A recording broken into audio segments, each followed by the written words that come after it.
Good morning to our viewers on the West Coast, and good afternoon to our viewers on the East Coast. Good evening to our viewers in Tehran. I'm Nick Kosar in Washington, D.C. And I'm Banaf Shazand in New York. You're watching Iranistas. Yesterday evening, the news came out that one of the four candidates, Mustafa Mir Salim, had dropped out, as we reported.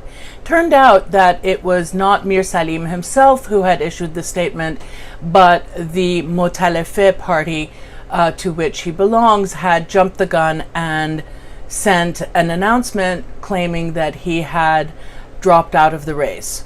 So as of today, what we know is that he is back in, and he has said that he has no intention of walking away from the elections at this point. Absolutely. It seems that, as we have seen in all these years, the elders want to make decisions on behalf of the candidate. And I think Mr. Mir Salim has felt old enough to make the decision himself. And we're going to have him tomorrow in the elections as one of the four candidates. So one of the discussions that Rouhani has had over the last few days, and reiterated it, is the issue of the sanctions. He is talking about the fact that the sanctions will remain lifted under Trump, and that it's not only the nuclear sanctions, but sanctions otherwise, the non-nuclear sanctions that have something to do with the human rights and the various other issues of the regime. What do you think that's all about? He had said something about the fact that he had tried to lift the sanctions and they didn't let him. Tell us what that's all about. It's more about delivering promises. Rouhani made lots of promises 4 years ago, but he wasn't able to deliver all of them. And he has not been able to help lift some sanctions related to human rights abuse, or supporting terrorism, or sanctions related to Iran's usage of ballistic missiles or doing ballistic tests, missile tests. And the thing is, Rouhani is not able to change anything as long as IRGC, the Revolutionary Guards, are in charge of military actions, or they're present in Lebanon, Syria, Yemen, Iraq, Afghanistan, and doing business in Africa and also South America. So making these promises is something very vague, and Rouhani doesn't mention the name of IRGC, but just talks about a third person. Or another matter is the Supreme Leader himself. Rouhani said that he will kiss the hand of the Supreme Leader times and times and times, I think he said 10 times, to get an approval for whatever he wants to do for the nation. But this is also one of those vague promises. And as a matter of fact, Ayatollah Khamenei had mentioned this years ago, that don't make promises that you cannot deliver. And this video has been circulating online for the last 24 hours. And I think the conservatives are actually helping circulate this one, just to show that Rouhani, who has been in the system for over 38 years, is just making promises to cheer up his fan base and gain more votes in the Friday election. But it seems that so many people are happy with just the promises that he's making.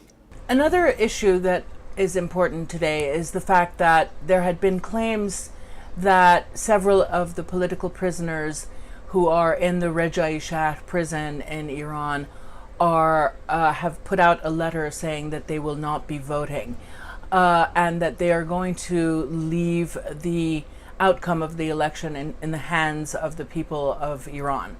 Tell us a little bit more about that. Rouhani's campaign has been making announcements that political prisoners are supporting Rouhani, and this is one of those tactics to bring in more voters who are possibly thinking of staying home on Friday. The important fact is that actually many political prisoners are boycotting the election, and they are against the whole system, not just against Ayatollah Khamenei or IRGC or Rouhani's government. Rouhani's campaign and also the reformists made this announcement that Abbas Amir Intizam, one of the longest serving political prisoners, is supporting Rouhani. And he beat Nelson Mandela's record as he is now going into his 37th. Yes, and he's somehow under house arrest right now, if you will. And so after they made this announcement, he actually denounced it and said that he's not supporting anyone and it's not true. And he also sent a voice message out there saying that he's not supporting anybody. And this is very important because Rouhani's campaign and also the reformists are trying to make these sort of fake announcements that these people would not be able to possibly say anything against it just in the last 24 hours or 48 hours.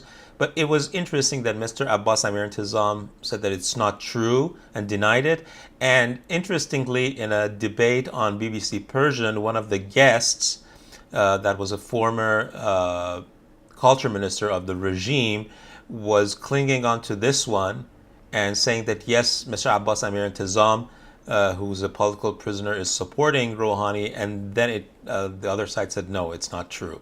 So they are trying to use these sort of fake support announcements to get more votes from possibly people who are willing to stay home on Friday. But we have to just see what happens, because we've had this experience for the last, I think, 4 or 5 presidential elections, that there are many announcements made, but then you find out that they have been false. And as I recall, in terms of the polling, we should explain to our audiences that on many occasions, before we even really the issue of voter fraud in the West or in the U.S. during these last 15, 18 years, that voter fraud was something that was rampant in Iran, in that a lot of dead people were found voting. A lot of people who were paid by the various members of the Basij and the Revolutionary Guards, who had been sent out to villages and small towns in order to bus people and forcefully bus people into the polling stations, and or had paid, in other words, to use those people's birth certificates and ID cards in order to just go ahead and do a sort of a fake vote. That's true. On different occasions, there have been reports of printing extra ID cards for voters. And I think it was in 2005 that a number of voters had more than 10 ID cards each to go to different polling stations and polling booths and vote. This happened in different provinces. In 1997, I think it was in the province of Kurdistan, that they were waiting for a turnout of, let's say, possibly 500,000, but they got, I think, more than 1 million votes. And this also happened in 2 other provinces in 1997. And it was when Mr. Nater Nouri was the candidate running against Khatami. And he was actually supposedly the favorite to win the election in 97, but he lost to Khatami. Interestingly, Mr. Nater Nouri, who was the chief inspector of the Supreme Leader's Court, was fired yesterday, as per our sources. But it was announced today officially that since he had supported Rouhani, he decided to step down. But as far as I know, he was fired. And this is big news. This is very big, because he's been somebody loyal to the Supreme Leader for years, and his father-in-law works for Khamenei, Ayatollah Rasuli Mahallati, and it seems that IRGC intelligence is possibly behind this to put pressure on Nater Nouri to get out of his position working for the Supreme Leader. This could possibly mean that there's something cooking within the Supreme Leader's circle. We're not sure, and we're just following the news right now.